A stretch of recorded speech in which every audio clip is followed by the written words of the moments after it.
Sangga, good morning. Dito tayo ngayon sa Westcon Avenue. Tayo ay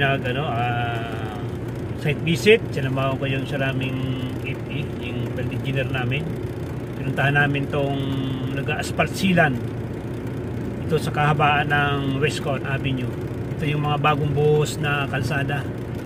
Lagyan natin sa harapan ang video para makita nyo yung niluluto nilang espalto.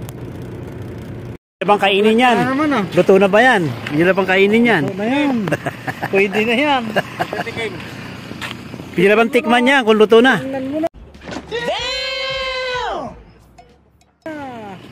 Yun o, luto na. Ang tigas no.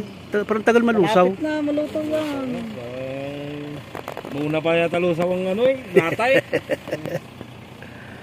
Wala. Maluto na lang yan. Tagal yan.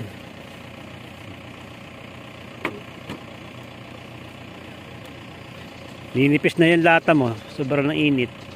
Oo. Rice lang. Disposable naman yan. Disposable. Marami yun doon eh. Yan, kumukulo na. Ayun kung marami pa pa eh. Di ba apaw yan pag natunaw? Pero yung pinaglilipat namin ni Triple dalawa. Saan? Sa warehouse mo. Yung ganyan? Ilang ganyan yun. Yan, kaba.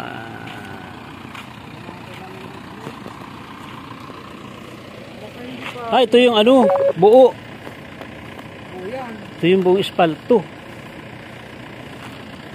Tigas. Ikaw lang na?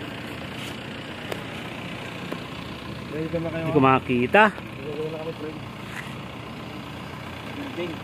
Yan si Lidman. Ito ba, sir? Nandun yung metro mo? Ito pa yung eskwala ko dun sa bahay. Wala, ito tawag na. Bah! Pangit-pangit nito